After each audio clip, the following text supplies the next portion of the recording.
Warahmatullahi wabarakatuh.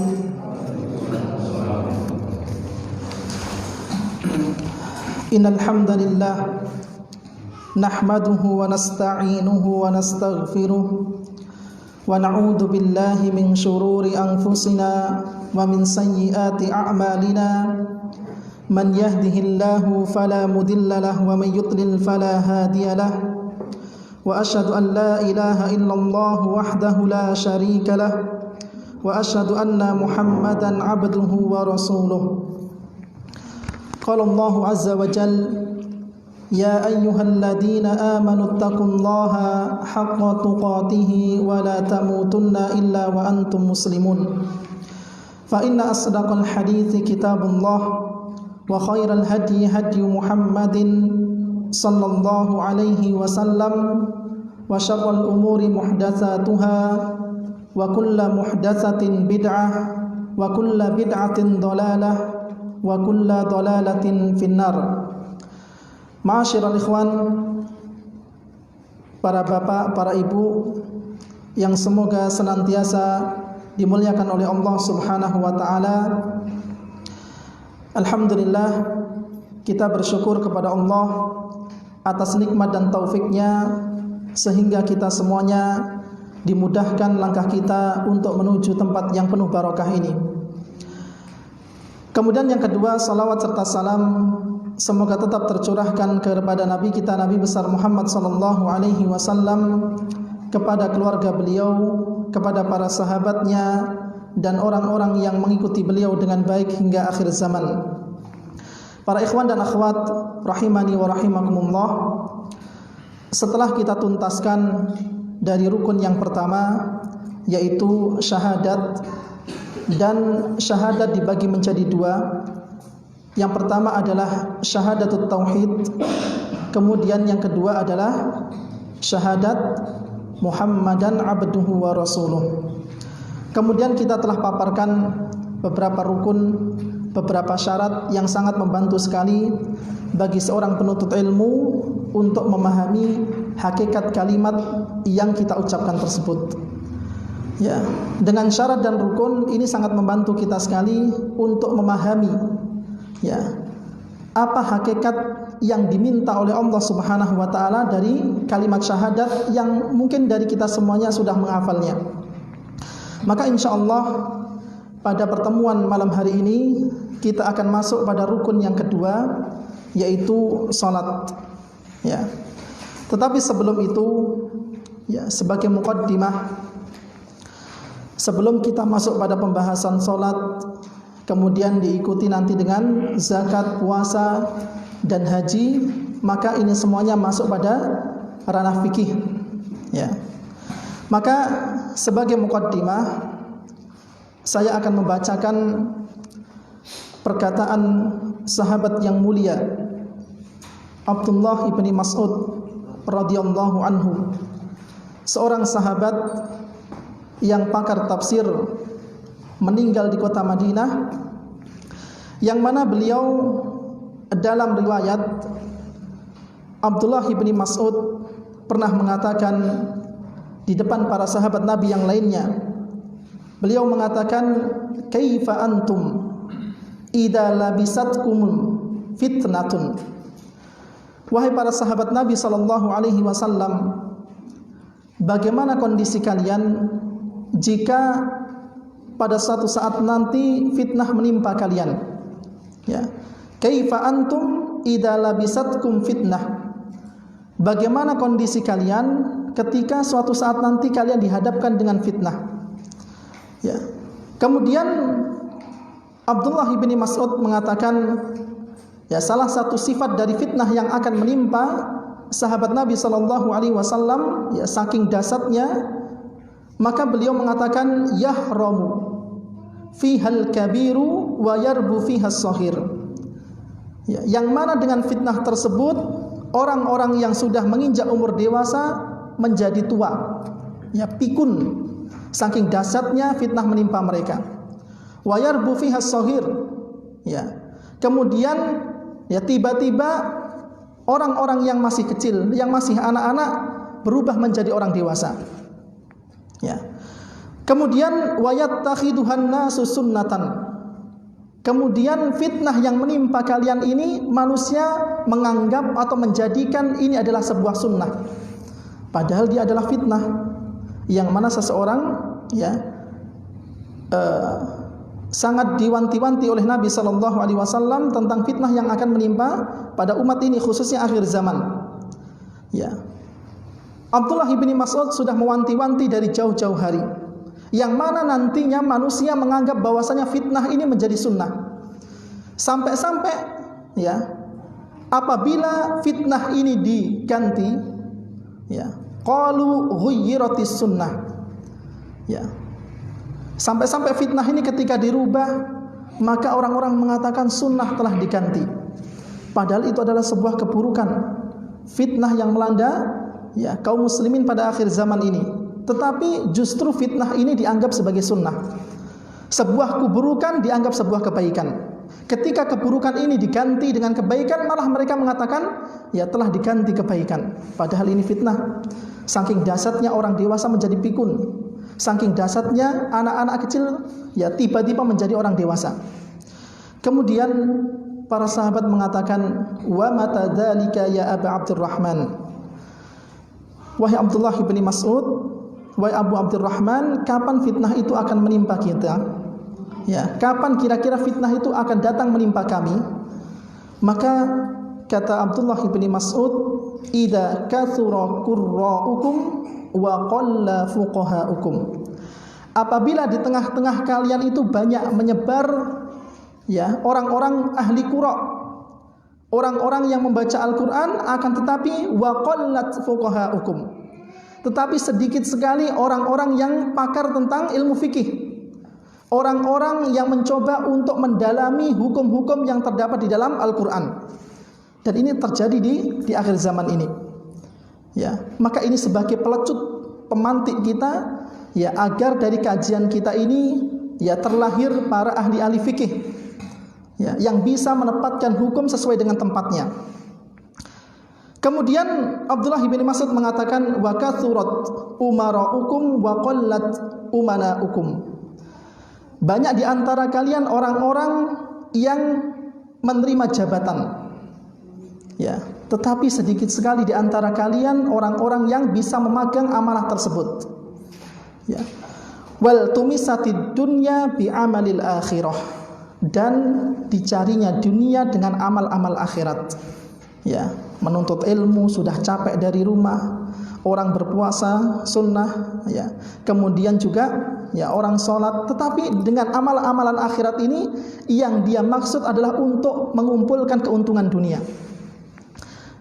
Maka dari apa yang dikatakan oleh Abdullah bin Mas'ud ini, maka ini mudah-mudahan sebagai penyemangat kita untuk belajar fikih, untuk belajar bagaimana seseorang dituntut untuk menempatkan hukum sesuai dengan tempatnya. Tetapi seluruh disiplin ilmu yang terdapat dalam agama kita ini hampir-hampir tidak lepas dari perselisihan. Yang pertama masalah akidah. Para ulama berselisih apakah sesuatu yang pertama kali diciptakan oleh Allah Subhanahu wa taala itu adalah al-qalam atau arsy Allah Subhanahu wa taala. Maka para ulama berselisih pendapat. Apakah surga yang dulu dihuni oleh Nabi Adam alaihi salam itu juga sama surganya dengan yang akan dihuni oleh kaum muslimin? Ini dalam masalah akidah. Begitu juga dalam masalah tafsir. Tidak terlepas dari perselisihan. Sebagaimana firman Allah Subhanahu wa taala dalam surat Al-Qaf, wa nahnu aqrabu ilaihi min hablil warid. Dan kami lebih dekat kepadanya min hablil warid, dari urat lehernya. Apakah nahnu di sini dimaknai yaitu Allah Subhanahu wa taala atau para malaikatnya? Maka ini pun juga terjadi perselisihan di kalangan para ulama, dan yang paling banyak perselisihan adalah pada ranah fikih. Maka seorang penuntut ilmu, kewajiban dia adalah memilih pendapat, bukan berpendapat, memilih pendapat ulama. Dia cermati bagaimana seorang ulama, seorang ustadz mengambil intisari kesimpulan dari sebuah dalil. Kemudian dia pilih ya, mana di antara pendapat yang didasari dengan dalil yang lebih dekat dengan kebenaran sesuai dengan pertimbangan ilmu agama dia. Cukup seperti itu ya seorang penuntut ilmu. Dan ini pun sudah jauh-jauh hari terjadi ya. Ya dulu ketika di akhir-akhir abad yang keempat Hijriah ya, di akhir-akhir abad keempat Hijriah, bahwa di tahun ya abad keempat Hijriah ini yaitu zaman keemasan ilmu hadis ya. Kemudian masuk pada abad yang kelima, maka terjadilah perselisihan. Ini masa lalu yang kelam dalam ilmu fikih, yang mana kita dapati bahwa beberapa ulama menuliskan sejarah bahwa dulu ketika sudah fanatik madhab ya, maka di Masjidil Haram itu terdapat beberapa maqamat ya, terdapat beberapa front ya. Ada di pojok yang satu salat tarawihnya sesuai dengan madhab Hanafiyah, kemudian ada yang satunya lagi salat tarawih dengan madhab Malikiyah, Syafi'iyah dan Hanabilah ya. Bahkan ya saking fanatiknya mereka mengatakan bahwa orang-orang Hanafiyah yang bermadhab Hanafi maka sholatnya tidak sah apabila bermakmum dengan orang-orang Syafi'iyah. Bahkan yang lebih parah lagi, orang-orang perempuan Hanafiyah tidak boleh menikah, haram hukumnya menikah dengan perempuan orang-orang dari kalangan Syafi'iyah. Itu sejarah kelam dalam ilmu fikih. Dan itu dan itu hal yang biasa. Ya, tetapi yang tercela ini adalah fanatiknya. Ya, wajar.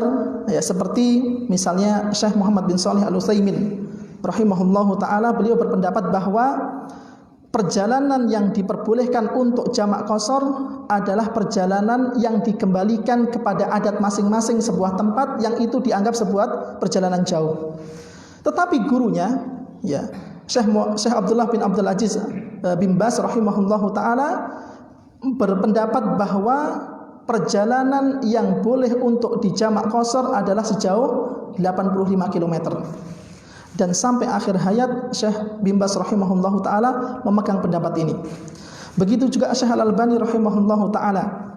Beliau dalam kitabnya Adabuz Zifaf ya, fi Sunnati Al-Mutahharah, bagaimana di dalam muqaddimahnya beliau ya menjelaskan panjang lebar untuk menguatkan argumen beliau bahwa seorang wanita diharamkan untuk memakai emas yang melingkar.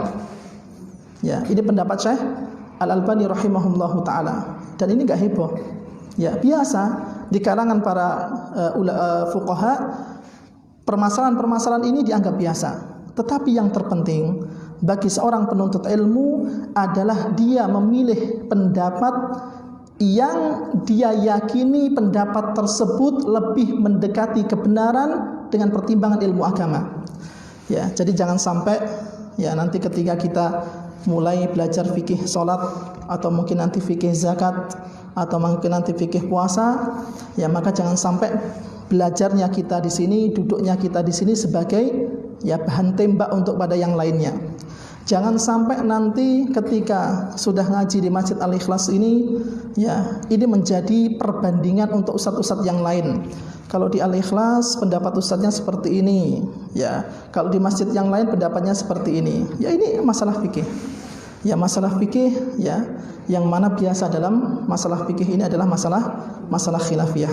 Baik, para ikhwan dan akhwat rahimani wa rahimakumullah, ini sebagai muqaddimah ya agar kita tidak kaget ya nantinya ya ketika kita masuk pembahasan ya fikih ini.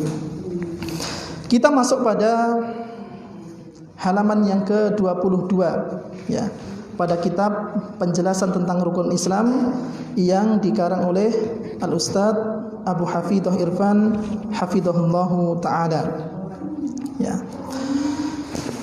Dan pembahasan kita pada buku ini adalah pembahasan inti dari Kitabus Shalah. Ya. Pembahasan inti dari Kitabus Shalah adalah sifat salat. Ya. Bagaimana bab salat ini dipecah menjadi beberapa bagian. Ya, sesuai atau menurut sudut pandang ulama fikih. Bagaimana tata cara sifat salat Nabi sallallahu alaihi wasallam yang beliau contohkan ya baik dari takbiratul ihram sampai ya, sampai salam. Ya, maka sangat bermanfaat sekali bagi seorang penuntut ilmu ketika dia membahas sebuah permasalahan fikih, dihadapkan di depannya itu sebuah kitab. Kita masuk pada pembahasan yang pertama. Salat merupakan pembeda antara orang mukmin dengan orang kafir. Ya, sebagaimana yang diriwayatkan oleh Jabir bin Abdullah radhiyallahu anhuma, ia berkata, aku mendengar Rasulullah sallallahu alaihi wasallam bersabda, inna bainar rajuli wa bainasyirki wal kufri tarkas shalah. Kata Rasulullah sallallahu alaihi wasallam, ya, sesungguhnya jarak, ya, atau batas antara seseorang dengan kesyirikan dan kekufuran adalah dengan meninggalkan salat. Ya. Jadi kalau seandainya kita mau tahu jarak kita dengan orang-orang kafir, orang-orang musyrik, yaitu dibatasi dengan adanya salat ini. Bahkan sahabat yang mulia Abdullah bin Mas'ud, semoga Allah meridainya, ya, seorang pakar tafsir yang meninggal di kota Madinah pada tahun 32 Hijriah, beliau mengatakan, man lam yusalli fala dina lahu. Barang siapa yang tidak mau salat, maka sejatinya orang tersebut tidak punya agama. Ya, meskipun di KTP-nya ya dia seorang beragama Islam, akan tetapi kesehariannya tidak pernah salat, tidak pernah puasa, kewajiban-kewajiban yang Allah Subhanahu wa taala bebankan kepadanya sama sekali tidak pernah dilaksanakan. Maka perhatikan apa yang dikatakan oleh sahabat yang mulia Abdullah bin Mas'ud, barang siapa yang tidak salat maka ia tidak mempunyai agama. Bahkan ya, salah seorang tabi'in yang bernama Abdullah bin Syakik yang menukil perkataan Imam Adz-Dzahabi rahimahullahu taala dalam kitab Al-Kabair, yang mana beliau menyantumkan ya di antara 70 jajaran dosa besar yaitu meninggalkan salat. Ya, perhatikan apa yang dikatakan oleh Abdullah bin Syakik yang sangat mengerikan ini. Kata beliau, kana ashabu Rasulillah sallallahu alaihi wasallam la yarawna syai'an minal a'mali tarkuhu kufrun ghairu shalah. Ya. Para sahabat Rasulullah sallallahu alaihi wasallam tidak melihat adanya sebuah amal yang dia tinggalkan, atau apabila dia tinggalkan, ya, orang yang mengaku agama Islam, ya, kemudian dia meninggalkan amalan ini, menjadikan pelakunya kafir selain salat. Ya. Kalau seandainya ada orang yang tidak mampu berpuasa di bulan Ramadan karena dia mempunyai udzur, sudah tua, tidak mampu untuk puasa, kemudian ketika ada seseorang yang enggan untuk membayar zakat karena ada syubhat di kepalanya, kerancuan dalam berpikir, maka ini masih mempunyai udzur. Akan tetapi ketika seseorang yang ditinggalkan adalah salat, maka dikhawatirkan orang tersebut ya terperosok kepada jurang kekufuran, ya, wal iyadu billah. Kemudian disebutkan dalam sebuah hadis bahwa salat juga merupakan amal yang pertama kali akan dihisab pada hari kiamat. Amalan yang akan pertama kali ditanya oleh Allah Subhanahu wa taala dari amalan seorang hamba, maka dia adalah salat. Jika seorang salatnya baik, maka sungguh ia akan sukses dan selamat. Dan jika salatnya kurang, maka ia akan celaka dan merugi. Ya, sebagaimana sabda Nabi sallallahu alaihi wasallam, awwalu ma yuhasibu bihil abdu yaumal qiyamati min amalihi as-salah. Amalan yang pertama kali yang akan dihisab dari seorang hamba pada hari kiamat adalah salatnya. Fa in saluhat faqad aflaha wa anjaha. Apabila salatnya baik, ya, dia tunaikan sesuai dengan rukunnya, sesuai dengan wajibnya, sunnah-sunnahnya dia datangkan semuanya. Apabila salatnya itu baik, maka faqad aflaha wa anjah. Dia akan ya beruntung dan sukses. Wa inna qasad faqad khaba wa khasira. Akan tetapi apabila dia kurang, salatnya bolong-bolong, tidak khusyuk, ya, maka ini pun akan menjadikan seseorang celaka dan merugi.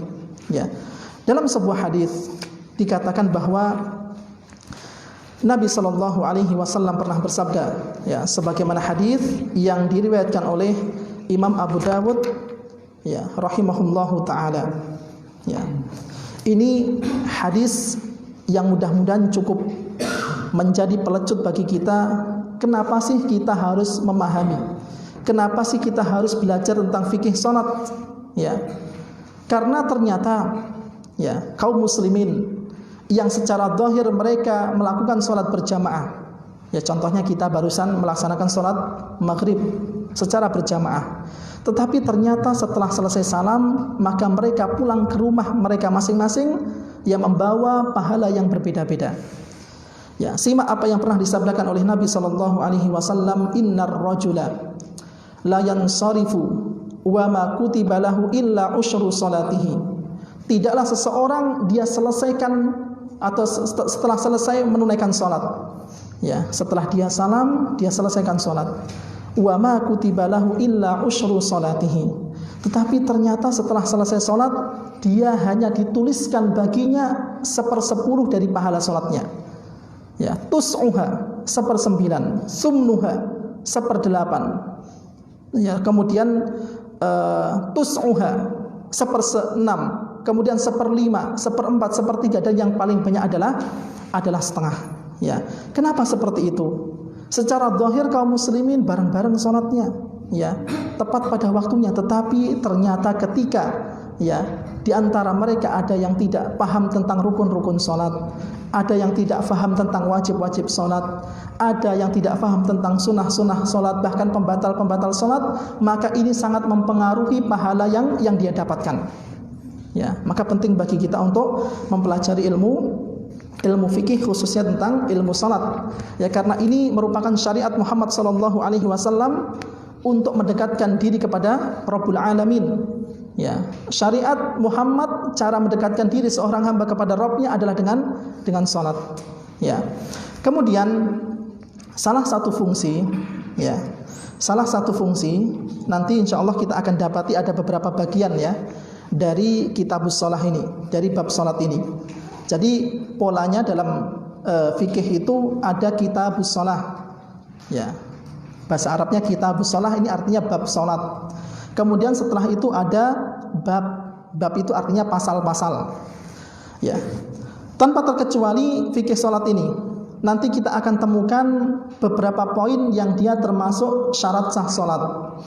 Kemudian ada beberapa poin yang termasuk rukun salat. Ada beberapa poin yang dia masuk pada sunnah-sunnah salat dan pembatal-pembatal salat. Kalau kita tanya, kenapa Ustaz harus dibagi-bagi seperti ini? Memusingkan saja. Ya, apalagi seorang pemula, ya. Pemula, orang yang baru belajar fikih, ini sangat memusingkan. Harus menghafalkan syarat sah salat ada berapa, sekian poin misalnya. Kenapa kita belajar tentang hal ini? Maka yang pertama adalah fungsinya untuk mengetahui konsekuensi hukum ketika poin-poin ini atau bagian-bagian ini ditanggalkan. Ya, untuk mengetahui konsekuensi hukum ya apabila bagian-bagian ini nanti ditinggalkan. Tidak sama antara orang ketika dia yang ditinggalkan adalah wajib salat. Tidak sama antara orang ketika yang ditinggalkan itu adalah rukun salat. Apabila yang ditinggalkan adalah wajib salat, maka dia bisa menyempurnakan. Maka ada sesuatu yang bisa memperbaikinya, yaitu dengan sujud sahwi. Kemudian apabila yang ditinggalkan adalah rukun salat, maka salatnya tidak sah. Ya, misalnya ada orang yang datang ke masjid untuk berjamaah, ya, dia tidak memulai salatnya dengan takbiratul ihram. Dan tangan harus diangkat, kemudian dia harus mengucapkan Allahu Akbar. Kalau seandainya ada orang yang masuk ke jamaah kemudian langsung berdiri begitu saja, maka salatnya tidak sah. Karena sejatinya salat belum dimulai. Ya. Maka inilah yang membedakan. Orang yang meninggalkan wajib salat maka bisa diperbaiki. Orang yang meninggalkan rukun salat, ya, ini sangat asik sekali ya kita belajar fikih. Apabila yang ditinggalkan adalah rukun salat dan itu takbiratul ihram, ya, ini sangat bermanfaat sekali nanti pembahasan pada sujud sahwi. Apabila yang ditinggalkan adalah takbiratul ihram, ya, mau sengaja atau lupa, maka salatnya tidak sah. Tetapi apabila yang ditinggalkan adalah rukun salat selain takbiratul ihram, ya, dan dilakukan tidak sengaja alias lupa, maka ada sesuatu yang bisa memperbaiki. maka kita harus paham, ya.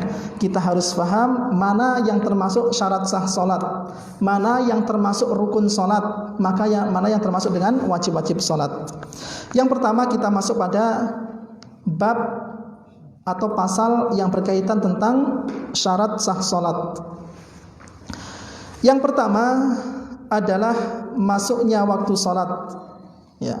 Sebagaimana firman Allah Subhanahu wa taala, "Innas salata kanat 'alal mu'minina kitaban mauquta." Ya, dalam surat An-Nisa ayat 103. Allah berfirman, sesungguhnya salat itu adalah fardu, sebuah kewajiban yang ditentukan waktunya atas orang-orang yang beriman. Salat apabila dikerjakan ya sebelum masuk waktunya tidak sah. Begitu juga salat apabila dikerjakan di luar waktunya maka dia juga tidak sah. Ya, karena salat merupakan kewajiban yang sudah ditentukan waktunya. Ini syarat yang pertama. Tetapi sebelum kita masuk pada poin yang kedua, ya, sering kita singgung dalam masalah fikih bahwa ada yang namanya syarat sah salat, ada yang namanya rukun salat. Kira-kira apa bedanya?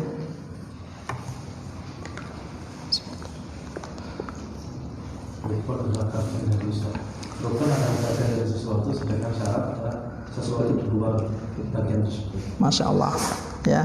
Jadi baik. Yang dimaksud dengan syarat sah salat, maka ini sesuatu yang harus ada di dalam sebuah ibadah, akan tetapi posisinya di luar ibadah tersebut, ya, di luar ritual ibadah tersebut. Ini dinamakan dengan syarat. Adapun rukun, maka ini sesuatu yang harus ada dalam sebuah ibadah, tetapi posisinya di dalam ritual ibadah tersebut. Ya, jadi sama-sama harus ada, tetapi posisinya yang membedakan. Ya, kalau syarat itu sebelum ibadah itu ditunaikan. Adapun kalau itu rukun maka di dalam ibadah tersebut, ya, di dalam ritual ibadah tersebut. Yang pertama tadi masuknya waktu sholat, ya kan, ini kan posisinya di luar, ya. Kemudian prasangka yang kuat cukup untuk dijadikan landasan bahwa waktu sholat telah masuk sehingga seseorang boleh melaksanakannya. Ya, ini berdasarkan kesepakatan fuqaha, ya, ulama fikih. Ya, dengan prasangka yang kuat, biasanya jam sekian itu sudah sholat duhur. Biasanya jam sekian, ya, misalnya sekarang sholat isyaknya jam 7:30. Ya, mungkin nanti besok atau besok lusa paling ya 7:30 lebih 1 menit atau 2 menit itu sudah masuk dalam waktu sholat. Kemudian yang kedua, ya, yang merupakan syarat sah salat adalah suci dari hadas besar dan kecil. Ya, suci dari hadas besar dan kecil. Sebagaimana sabda Nabi sallallahu alaihi wasallam, la yaqbalullahu salatan bighairi tahurin. Ya, itu dibenarkan. Itu bukan la yaqbalullaha, tetapi la yaqbalullahu salatan bighairi tahurin. Ya. Nabi berkata, Allah tidak menerima salat tanpa bersuci terlebih dahulu, ya. Bersuci, apabila itu bersuci dari hadas besar maka dengan mandi. Apabila itu bersuci dari hadas kecil maka bisa dengan wudu, atau apabila tidak ditemukan air atau tidak mampu untuk menggunakan air maka bisa digantikan dengan tayamum. Ya. Ini syarat yang kedua. Kemudian syarat yang ketiga, sucinya pakaian, kemudian badan dan tempat yang dipakai untuk melaksanakan sholat. Ya. Jadi 3 unsur ini harus terpenuhi. Yang pertama adalah suci pakaian. Ya, kalau pakaiannya terkena najis maka tidak sah. Kemudian setelah pakaiannya suci, dia harus pastikan bahwa badannya juga suci, ya, tidak lagi berhadas. Kemudian yang ketiga adalah tempat yang dipakai untuk sholat. Ya, itu kita sebutkan dalil-dalil masing-masing dari 3 poin tersebut. Ya. Kemudian ada beberapa poin catatan, ya, sebagai pelengkap pembahasan kita pada kesempatan malam hari ini. Yang pertama adalah apabila seseorang teringat adanya najis ketika sedang sholat, maka jika ia dapat membuang najis tersebut dengan tidak membuka auratnya, maka hendaknya dibuang. Sholatnya tetap dilanjutkan dan sholatnya sah. Sedangkan jika ia tidak dapat membuang najis yang ada pada dirinya tersebut karena dapat membuka auratnya, maka dia tetap melanjutkan sholatnya dan sholatnya sah. Ya. Jadi kalau seandainya ada orang yang mengetahui bahwasanya pakaiannya tadi tercium dari baunya, wah kayaknya anak saya tadi ketika saya gendong misalnya ya, ketika saya gendong sepertinya pempesnya penuh, tembus kepada pakaian saya.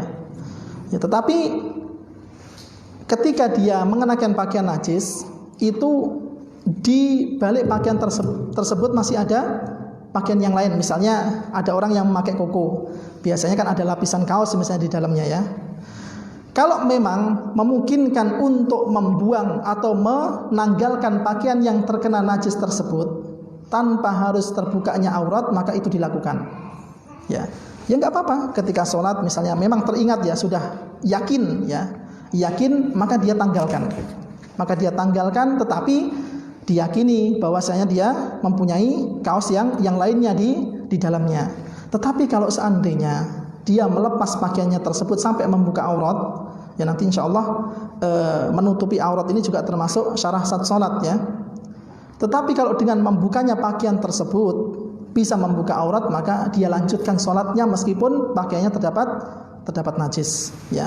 Ini sebagaimana Nabi SAW ya pernah melakukannya. Ketika sedang sholat, maka Nabi ini mendapatkan wahyu dari Jibril ya, bahwa sandal yang dikenakan Nabi ketika sholat itu ada yang terkena najis. Maka seketika itu pula Nabi mencopot sandal yang terkena najis. Serentak, spontan para sahabat mengikuti apa yang dilakukan oleh Nabi SAW. Ya, maka para ulama mengambil kesimpulan bahwa ketika memang mampu untuk menanggalkan atau menghilangkan sesuatu yang najis yang melekat di badan kita tanpa membuka aurat, maka ini boleh dilakukan. Kemudian poin catatan yang selanjutnya, apabila teringat adanya najis setelah selesai sholat, maka sholatnya tetap sah dan tidak perlu diulang. Ya, ini sebagaimana ya perkataan dari Syekh Abdul Aziz bin Abdullah bin Baz. Ya, beliau mengatakan orang yang sholat sedang di badannya atau di pakaiannya ada najis dan ia tidak mengetahui hal itu kecuali setelah selesai sholat, maka sholatnya sahih ya, alias sah, tidak perlu diulang.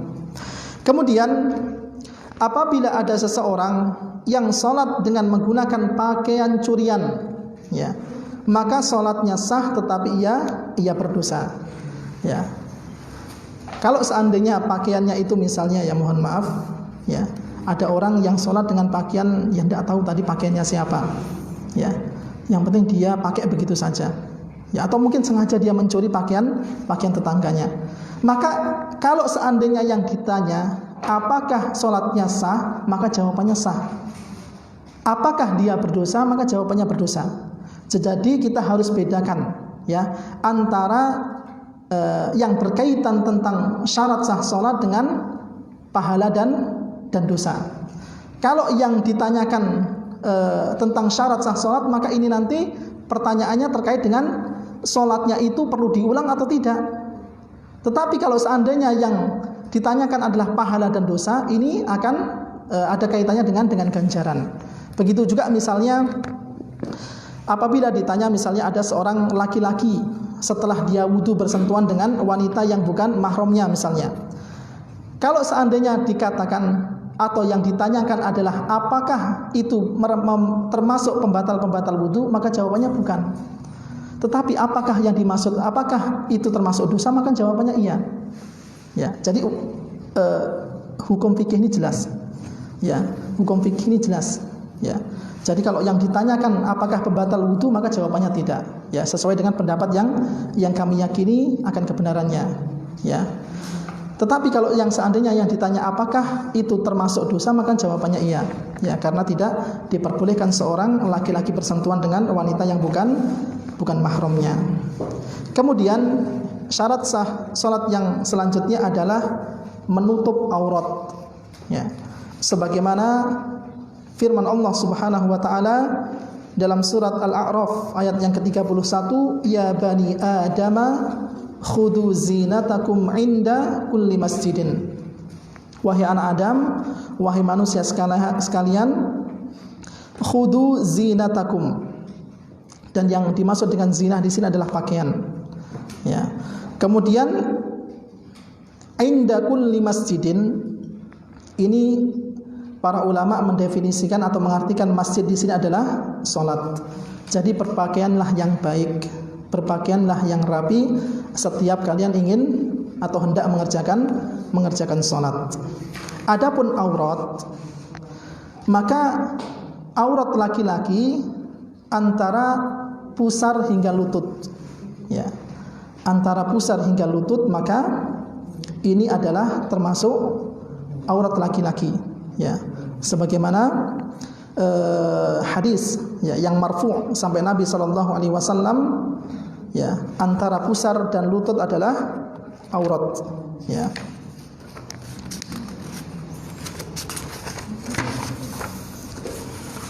Ma baina surrati wa rukbati auratun, ya, antara pusar dan lutut maka itu aurat laki-laki.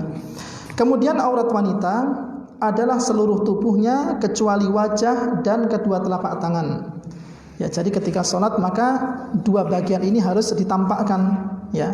Apabila ada seorang wanita yang misalnya sholat di masjid yang seperti ini tertutup, terlindungi dari laki-laki yang ajnabi, yang bukan mahramnya, maka bagian dua ini harus ditampakkan, ya, wajah dan telapak tangannya, ya. Sebagaimana sabda Nabi SAW, al-mar'atu aurah, ya. Pada hakikatnya wanita itu adalah aurat, seluruh tubuhnya adalah aurat, ya, kecuali dua bagian ini.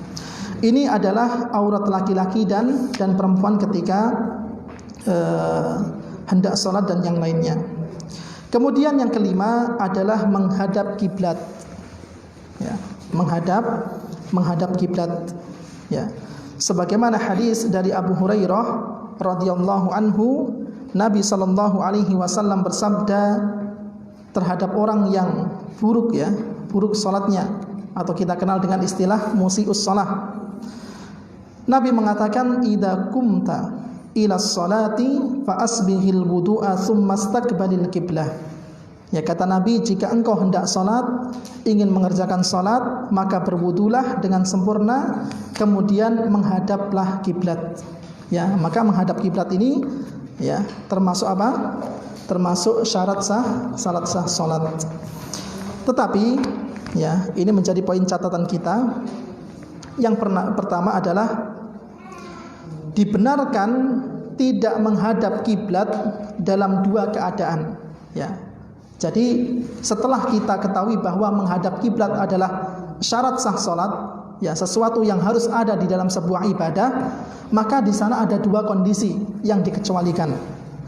Yang pertama adalah ketika melakukan salat sunnah bagi orang yang berada di atas kendaraan, ya. Sebagaimana perkataan dari Abdullah bin Umar bahwa Rasulullah SAW melakukan sholat di atas kendaraan kemana saja ia menghadap, ketika itu beliau melakukan sholat witir, ya. Karena sholat witir ini adalah sholat sunnah, maka sholat sunnah diperbolehkan untuk apa? Ya, sholat di atas kendaraan, ya. Apabila yang dikerjakan itu adalah sholat sunnah, maka tidak harus menghadap ke kiblat. Ya, tetapi kalau seandainya yang dikerjakan adalah sholat fardu, maka dia harus dikerjakan di atas bumi. Ya. Kemudian yang kedua adalah dalam keadaan takut, ya, dalam keadaan takut yang sangat mengencam, maka ini juga, ya, diperbolehkan seseorang atau dikecualikan seseorang untuk tidak menghadap kiblat. Ya, sebagaimana firman Allah Subhanahu wa taala, fa in khiftum, apabila kalian dalam keadaan takut, dalam keadaan bahaya, farijalan aw rukbana, maka salatlah sambil berjalan atau berkendaraan, ya. Maka dua keadaan ini, maka ini merupakan, ya, pengecualian, ya. Kemudian Poin catatan yang selanjutnya, kewajiban sholat tepat pada waktu lebih penting daripada kewajiban menghadap kiblat. Sehingga misalnya ada seseorang yang telah melakukan sholat duhur, kemudian dia safar naik kendaraan, dan ia mengetahui bahwa ia akan sampai tujuan setelah masuk waktu maghrib, maka saat itu ia wajib melakukan sholat asar di atas kendaraan. Ya, ini sangat mudah sekali untuk difahami ya.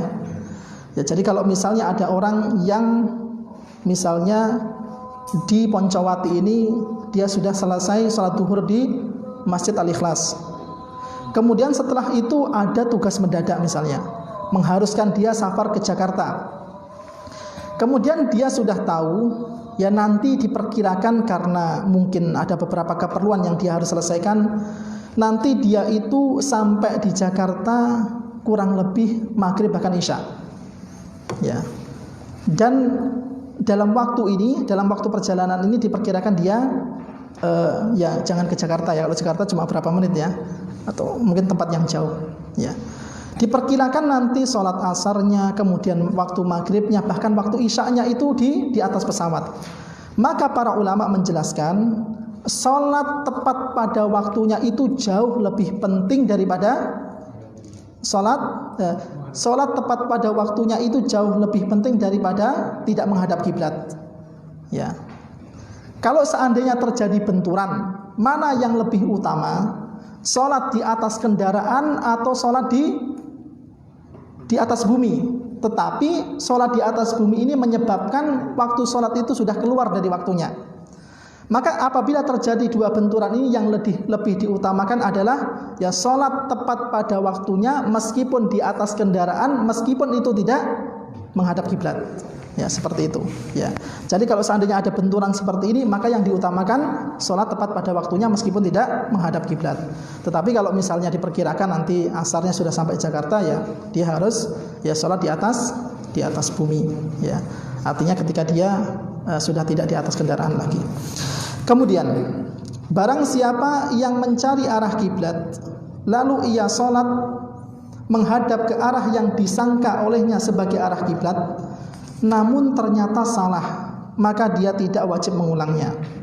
Ya, mungkin terjebak di tengah-tengah hutan, tidak membawa kompas, tidak membawa ini, tetapi dia bisa memperkirakan dari arah terbit dan terbenamnya matahari. Ya, perkiraan ya inilah arah kiblat misalnya. Tetapi ternyata setelah dia terbebas atau keluar dari hutan, ternyata bukan. Padahal dia sudah sholat, maka sholatnya tetap sah. Ya, ini kita bawakan dalil-dalil yang mendasari tentang hal tersebut. Ya. Kemudian yang terakhir dari syarat sah sholat yaitu adalah niat. Ya. Syarat sah sholat adalah niat, ya salah satunya. Ya sebagaimana yang dikatakan Nabi SAW dari sahabat yang mulia Umar bin Khattab radhiyallahu anhu, innamal a'malu binniyat. Ya, Nabi mengatakan sesungguhnya setiap perbuatan itu tergantung pada niatnya. Ya, salat merupakan ibadah dan ibadah tidak sah apabila tidak disertai dengan niat. Ya, ini sudah salat Isya. Baik, kita selesaikan dua poin catatan ini ya. Hendaknya orang yang ingin sholat meniatkan dan menentukan sholat yang hendak ia kerjakan dengan hatinya, seperti sholat duhur, sholat asar, dan sholat sunnah. Ya, dia mantapkan dulu bahwasanya dia akan melaksanakan sholat duhur atau sholat asar, ya, tanpa harus diucapkan. Kemudian niat imam tidak harus sama dengan niat makmum. Orang yang melakukan sholat sunnah boleh bermakmum kepada orang yang melakukan sholat wajib. Ya, misalnya ada orang yang ingin melakukan sholat sunnah misalnya, ya, maka ini diperbolehkan, ya, bermakmum dengan orang yang melakukan sholat wajib. Ya, misalnya ya tentang kisah dua orang ya, ketika Nabi SAW itu bersolat berjamaah dengan para sahabatnya di Masjid Nabawi. Kemudian ada dua orang yang mojok, ya, di pojokan masjid tidak ikut sholat kepada Nabi dengan Nabi SAW. Nabi menanyakan, kenapa engkau melakukan hal seperti ini? Wahai Rasulullah, sesungguhnya kami datang ke tempat ini dalam keadaan sudah mengerjakan sholat. Kata Nabi SAW, apabila kalian mendatangi masjid kemudian menemukan sholat jamaah sedang dikerjakan, maka masuklah, ya. Maka masuklah, kerjakanlah sholat bersama mereka, ya. Karena itu sebagai bentuk nafilah bagi kalian berdua, ya. Dua orang ini sudah sholat wajib, maka untuk sholat yang selanjutnya adalah sunnah. Dan sholat sunnah boleh bermakmum dengan orang yang sholat wajib. Ya, mungkin ini saja yang bisa kami sampaikan. Ya, insyaallah kita akan lanjutkan sedikit setelah sholat isya. Wassallallahu ala nabiyyina Muhammad wa ala alihi wa sahbihi wasallam. Wassalamualaikum warahmatullahi wabarakatuh.